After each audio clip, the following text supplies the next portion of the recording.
Welcome to the Vantage Fit Corporate Wellness Podcast. This podcast is sponsored by Vantage Fit, the all-in-one AI-powered corporate wellness platform developed by Vantage Circle. Workplace conflict refers to disagreements, disputes, or tension that arises between individuals or groups within an organization. It can manifest in various forms, including interpersonal conflicts, departmental conflicts, or even conflicts with management. So let's discuss more on this in today's episode of Vantage Fit Corporate Wellness Podcast. I'm your host Dipshi, and today I have with me the founder of the Tremblay Leadership Center and the Sandbox System, Penny Tremblay. Penny is an international speaker, trainer, and mediator. She teaches people how to play nice in the sandbox at work, and when they don't, she helps them fix disconnected relationships. Tremblay enjoys a spiritually connected life and strong relationships with her children and partner in North Bay, Ontario, and Riverside, Rhode Island. Her joy is a yellow lab and the great outdoors, which balance the hours spent serving clients both in person and virtually. Welcome to the show, Penny. Thank you very much, Dipshi, for having me here. Whatever it is. We are so glad to have you here today, Penny. Thank you so much for your time. You're very welcome. So before diving into today's topic, can you please introduce yourself to our listeners and tell us about your wellness journey? Certainly. Well, my name is Penny Tremblay. I hail from Northern Ontario, Canada, and also these days spend a lot of time in Rhode Island.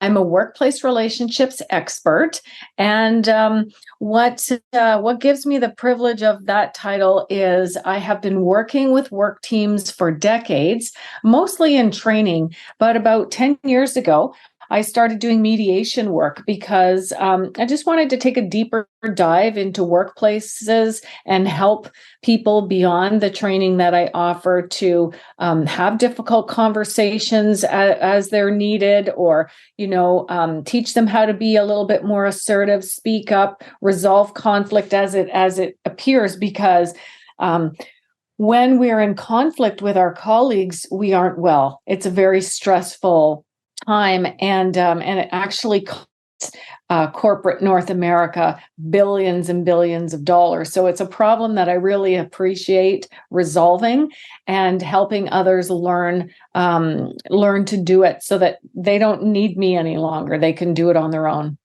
Thank you so much for sharing your interesting journey, Penny. It was very inspiring. Thank you.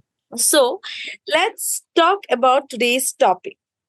So how does workplace conflict impact employee well-being and corporate wellness? Well, as I mentioned earlier, when people are in conflict, they are typically not wanting to work together. Perhaps they're being resistant to other people's ideas. Perhaps they're spending a lot of time gossiping about it, or it's creating a lot of mental and emotional stress that's preventing them from doing their best work with a clear mind. The cost of corporate conflict in 2008, done by a study, was $359 billion a year, and that's billion with a B, in corporate North America. And then after the pandemic, a reputable company by the name of Myers-Briggs did a study and claimed that number had doubled. So the costs of conflict for corporations appear in ways of good employees leaving, sick time, lost time, stress leaves, rehiring new people, the cost of a toxic culture, and a reputable toxic culture can prevent people from even wanting to apply, or make it difficult to fill open positions. Then there's the litigation costs. If there's any investigations required, there's a high cost to doing workplace investigations, lawsuits, and so on. So the list goes on, but there's a human cost as well. And that's the high stress that employees face when their workplace has tension or conflict.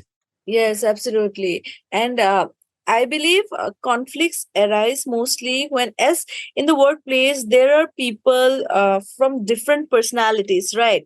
So I believe conflicts arise from um, not for example, if a person doesn't agree with the other person, so sometimes conflicts arise due to those things, right? When due to Yes. disagreements, due to various other factors. So can you please tell us some of the common sources and causes of conflicts in the workplace? Yes. We did a study during COVID about the effects of COVID on workplace conflict, and one of the highest rated reasons for conflict at work was the rate of change. So when there's change, there's resistance to change. And in the pandemic, everything was changing. We were on, we were off, we were at work, we were at home, we're this and that. And so there was just so much change. And also, there was a lot of stress in our personal lives as well.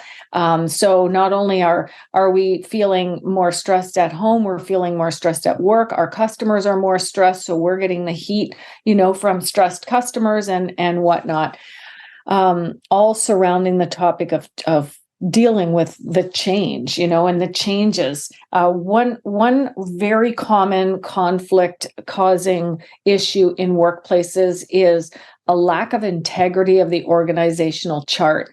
And so I call that blurred lines. If there's blurred lines on an org chart, it can cause conflict because the hierarchy of an organization is like a pyramid, right? Where somebody sits at the top, and then there's people that report to that person, and then there's people that report to those people, and so on. When that hierarchy gets overrun or overridden, conflict brews. For example, if an employee goes to a manager's manager to complain about the manager, that's where the integrity starts to break down, and there's trust loss, there's undermining of a manager's abilities. And so that creates a lot of conflict. Also, when roles aren't clear. So beyond an org chart, an organizational chart, when there's no accountability chart or very clear roles defined, like this is my role and that's your role, and we're each accountable for our own roles, then there is conflict. So those are some of the common causes. Gossip is another one, but that's usually a symptom of an earlier cause. Exactly. And do you think when we start making friends at work, or our colleagues become more friends, sometimes those can also lead to certain types of conflicts in the future? Yes, that's true. Especially when you get promoted and now you're managing your friends. That happens very often because, we make work is it's supposed to be a fairly social place, and we want that socializing going on in workplaces because having good friends and colleagues that you enjoy being with is one of the attractions to stay in an organization. Mm-hmm. When somebody gets promoted, they then have to manage their friends. And that's where things can become very difficult because it's hard to reprimand a friend. You don't want to be seen as favoring a friend. And you do have to keep the lines of your friendship and your working relationship very separate if you do want to maintain that friendship. So that makes it very difficult for many people who get promoted from within. Yes, and I think working in different departments can be useful in these times, right? So if, for example, I'm working in a team and my friend is from a different team, so at that point of time, our work is not colliding with each other, right? So to maintain friendships in these scenarios is easier, right? Right. You're absolutely right. Yes. So what strategies can organizations use to effectively resolve workplace conflicts and promote a healthier work environment? That's such a great question. I'm so glad that you asked that question because what workplaces can do, we often say that culture starts at the top, right? Or culture shifts starts at the top. And many organizations are seeking a culture of candor, basically defined as a culture where honest and authentic conversation can be had. People aren't afraid of speaking up. People are willing to give and receive feedback openly, and people aren't taking feedback personally. So what organizations can do to encourage that is definitely making sure that the leaders are role modeling, are modeling these principles by having open and honest conversation, or at least welcoming it. I highly recommend training, because when you think about the skills that are required to move through conflict, these aren't skills that are taught to us in our technical training program. So if I go to school and become a fill in the blank, dentist, admin assistant, mechanic, you're not necessarily learning the communication skills required. And years ago, people used to get these strong moral compasses or values or techniques and practice from their strong family units. And we don't have as strong a family units that we used to have years ago. Some people are fortunate enough to get them from their church or their spiritual community. And those types of aspects of life aren't as popular either as they used to be. So where are people learning these skills and techniques? It's not up to the teachers in elementary school, although they do a lot of work with young kids. That's actually where the Sandbox, metaphor comes from, is our early childhood play. And we're taught, to share and play nice and all of those things. But training is paramount. And, in this 4-step Sandbox system that I've developed, when I work with an organization, we resolve conflict first. So if there's conflict in an organization, I like to help them resolve that first, because you can't necessarily bring in a 1-hour presentation or a presenter for a full day or something to untangle knots that have taken years to form, right? It takes a process of, I'm a mediator, so, it takes a process of mediation or workplace restoration sometimes to untangle these knots. In Sandbox terms, I say, you can't build a castle on quicksand. You need to excavate, that foundation and lay it down in a solid form. And that's what we do in conflict resolution. So if an organization does have conflict, they might want to consider having their HR department do a mediation. If it's beyond the capabilities of an HR department, or they don't have an HR department, they can reach out to a professional who can help their people move through this process. And in that process, I would recommend that the managers also learn how to do it, because it's not rocket science. It's a matter of bringing people together and facilitating a safe conversation, or, creating a safe space, facilitating a conversation that people feel safe to speak up.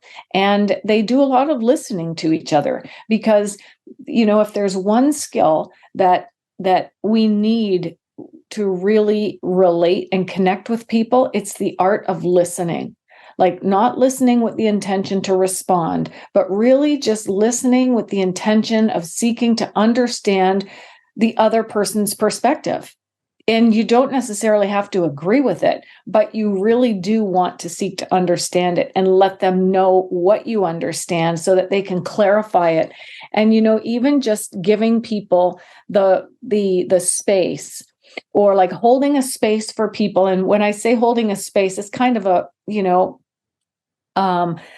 it's not very clear what I mean by that, but like give them time, give them time with an open mind, and your phone's off and you're not distracted, and you're just listening, and they're speaking to you, and you can feedback what they said and just really intend to make them feel understood. That is foundational. to any problem solving. And we just don't do it enough. Exactly. Yeah. And open communication is very important, right, between managers and employees.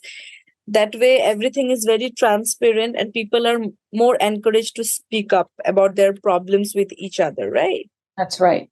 And most organizations have a workplace conflict policy that says if an employee has conflict, they need to go and talk to the person that they have the conflict with and attempt to resolve it. And if they can't, then they need to go to their manager. And so then it's the manager's responsibility to help those two people resolve their conflict. But what happens is that oftentimes the manager will go to one person to tell them what the other person said about them, or to ask them to clarify, why the other person is, and it doesn't work because the manager can't do person A's speaking and listening for them.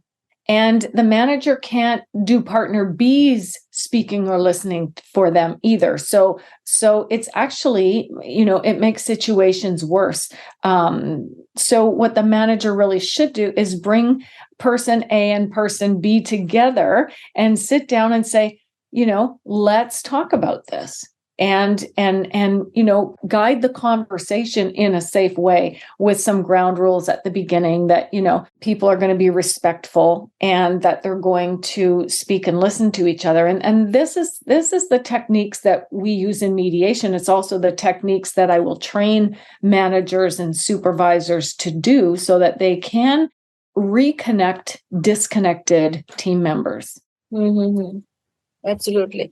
And do you think there are certain industries or types of workplaces that are more prone to conflict, and how can they proactively address those issues? Well, in my experience, I haven't worked in every industry, but I've only been resolving workplace conflict for a decade. So, but what I assume, what I think is that there is no sector that's immune to conflict, right? Where there's people, there is potential for conflict.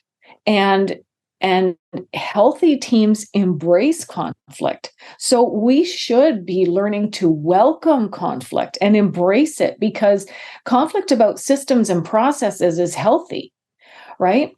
Conflict about people and personality styles, that's not very healthy. That needs to be mitigated and, that fire needs to be put out quickly before it spreads. But all organizations, if I think about the different types of organizations I work in, education, healthcare, mining, construction, municipalities, governments, I don't know. Are there any sectors beyond that? I've helped some of the smartest people, the people with the PhDs, doesn't make them any better at getting along with their coworker than the next person, right? People get entangled in this idea that everybody should be like them, or everybody should be the same, or that didn't like the way this person spoke to me, or this person is undermining me. According to my recent book, which is Sandbox Strategies for the New Workplace, the subtitle is Conflict Resolution from the Inside Out, because I believe that most conflict resolution is an inside job. There are reasons why somebody in the workplace is pushing my buttons, and that's because I have buttons to push, and those are my buttons and I own them, and they probably come from, somewhere between the time I was born and today. They're old. We often look at situations through old lenses. And what most people don't realize is that it's our own responsibility to bring our best selves to work. And if we're getting entangled with somebody, it's a really good opportunity to take a look in the mirror and ask yourself, what's mine in this? No, but our natural human tendencies to point the blame and say, like, it's that person's this way or that way, or that, they're these the circumstances outside of themselves are the problem. But the problem with thinking that way is that you can't change other people. I can't change you, and you can't change me, but I can change me. Mm-hmm. So my job is to change how other people's behavior affects me. And I'm not saying that we should allow people to abuse us. I'm not saying that at all. That is a completely different conversation. But when it comes to the reasons why people don't like each other or get along with each other, if one really wanted to take a good look at themselves and identify, like, what about their behavior triggered me or made me feel this way. Like, I see it often with women or minorities in the workplace where they jump to that reasonable excuse of being a woman in a man's world, or nobody wants to hear my ideas because I'm a woman, or though I'm not saying that that's not true, but I think that we often use our insecurities as reasoning as to why things aren't going the way that we would like them to go. And so, taking a really good look at what's yours and what's not yours is a great approach to really getting honest with yourself about what's going on and taking responsibility for making relationships work. We don't get to choose the people that we work with. It's like family, that saying, like, you can choose your friends, but you can't choose your family. Well, it's the same thing with your workplace, right? And so you do have to work with these people, but you don't have to go out for pizza after work, but you do have to work with them, right? So there's a level of professionalism and respect, and hey, speaking up in times when you do feel that somebody shot down your idea in a meeting and it wasn't kind or necessary or whatever. Like, what about having the courage to be assertive enough to approach that person and say, hey, would you mind spending some time to talk to me about what happened in the meeting today? But most people shy away from conflict. They're afraid of it.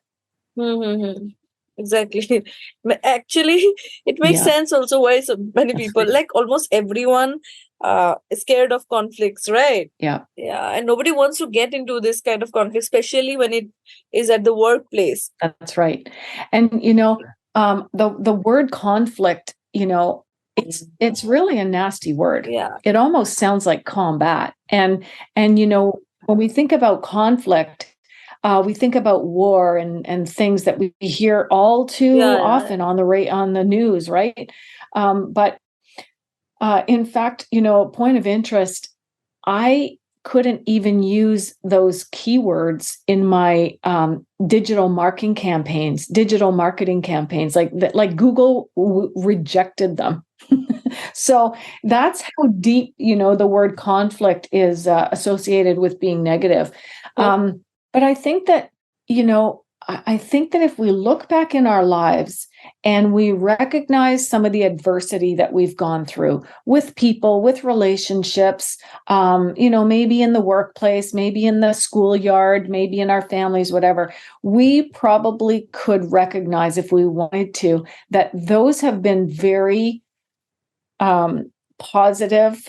They had very positive outcomes because, in my opinion, there's no such thing as failed relationships as long as you're learning the lessons, right?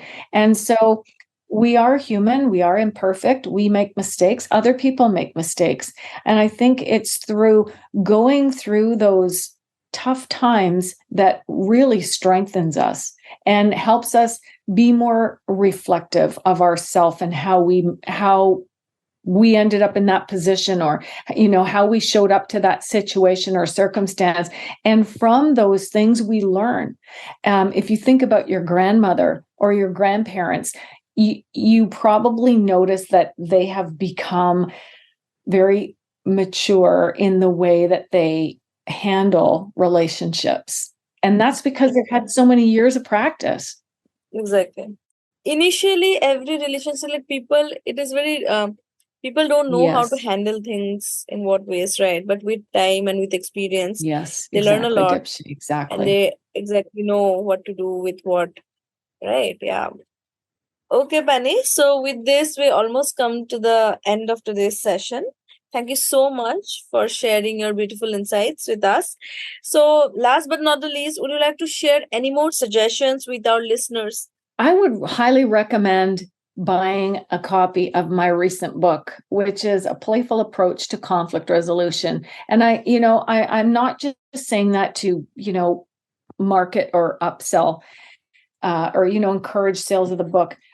Since my book came out in June, every time I'm working with a team or a group or an individual, I think to myself, oh, they could really get so much value out of my book because it's a playful approach to conflict resolution. Conflict is a prohibitive problem, and the Sandbox strategies, there's 8 of them, and they fall under the acronym of Play Nice, PLAYNICE.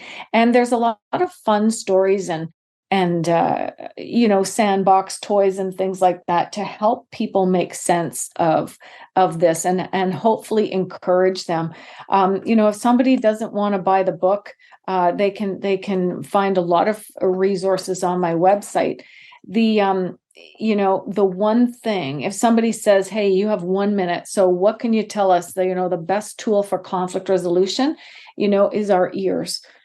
Because we have 2 ears and 1 mouth, and that's a really good indication that we should be doing twice as much listening as talking. And I know I certainly have been doing twice as much talking on this podcast than listening to you. However, like when we're in difficult situations, listening is great. And another point that I didn't bring up that I think is critical is that we shouldn't be using digital communication when we're working through difficult conversations. So we shouldn't be texting, emailing. We shouldn't be fighting in public on social media. We shouldn't be writing these nasty emails and sending them because for 2 reasons. The first is we make a permanent record of a temporary emotion when we write it, when we type it, and that could come back to haunt us one day. The other reason is we need to get face to face when times are tough. We need to get in the same room if possible, sit down together, look each other in the eye, and really speak and listen to each other with the intention of working through things to a positive result. And if we can't be in the same room, if we could be on video, that would be good. If we can't be on video, being on the phone and actually hearing each other would be like a second or third best. But now that people have devices to type with, I find that a lot of people are keyboard warriors and they do a lot of really nasty communicating because and I'd like to ask every single one of them, like, would you have the courage to say that to somebody's face? I think that the more connected we've become as a society with our devices, the more disconnected we're becoming as a human race because we're not talking to people. And that is a problem that I'd really like to change in my life's work. Mm-hmm. Exactly. I also believe, in fact, I do this sometimes. So sometimes what happens, it's easier to write some text to someone than say it to them on their face, right? So I believe it Yes. happens to a lot of people. So the communication, and when we are typing a text, the tone is not other person doesn't understand the tone, right? So he can perceive it as in any way he wants to. Right. You're absolutely right. It creates a sort of confusion probably at times, which in fact hampers the relationship or the bond, right? Yes. Yeah. You're absolutely right. And I don't want to stereotype generations, but we do have 5 generations in the workplace today. And that's the first ever, because people are staying in the workplace later and longer into their 80s and so on. But, when you look at the older generations or like the people who are, like 50 plus, they didn't grow up with a device at the end of their hands. When you look at the Gen Zs and the millennials, they did a lot of them did. Some of your older millennials maybe not, but like my two children, they got cell phones when they were 11 and 13, and that's really young. To be able to communicate. Like a lot of think about back in the day when I don't know, you're probably not as old as I am, Dipsy, but back in my mom, in your grandparents, or like somebody who's a baby boomer right now, they didn't have telephones when they were kids. Yes. So they went and they knocked on someone's door if they wanted to visit or if they wanted to play. Yes. They just knocked on the door. But then when phones came along, then it became rude to just show up at somebody's house without calling first, Yes, right? exactly. Well, now that we're texting, it's almost become rude to just, I'll use someone else's words, not mine, ambush someone with a phone call. I heard a young guy say that in one of my conflict resolution processes one day. He said, well, I'm not going to ambush her with a phone call. And I was thinking, wow, is that what we're doing when we pick up the phone and someone now is ambush them? But I think that we've just become so accustomed to typing and texting that it really is becoming the way that so many people communicate, which is great. You want to check in on somebody and you don't want to call them, you send them but it's when you're working out difficult situations, when you're having a difficult conversation, or if you have to give somebody some tough feedback, or, I highly encourage people to stretch their leadership skills and get face-to-face. In fact, I have a whole list of difficult conversation starters, which I'm more than willing to share with anyone. I have so many great free resources, conflict resolution formulas, steps to planning a difficult conversation. Right on the main page of my website, I've got a great report called The 5 Biggest Mistakes Leaders Make When Conflict Surfaces and How to Avoid Them. I really think that if somebody wants to climb the corporate ladder, they want to improve their sandbox factor, because beyond your technical skills, people with the power to promote you, they're looking for your people skills. They're looking for your sandbox skills. And how do you do when in the sandstorm? How do you manage through difficulties when relationships are difficult, or when relationships are strained, and what kind of resilience do you have, or what kind of tips and tools or do you use to help really play nice? And playing nice doesn't always mean being nice. It means standing up for what is important, and that doesn't always feel good, right? Exactly. Okay, Penny, so thank you so much for sharing your suggestions with us. The entire session was very insightful. Thank you so much for your time. Thank you too. Thanks for having me. Have a great day ahead. You too. Take care. Thanks for listening to Vantage Fit Corporate Wellness Podcast. Please do subscribe to Vantage Fit Corporate Wellness Podcast on Apple Podcasts, Spotify, and our YouTube channel for new episodes.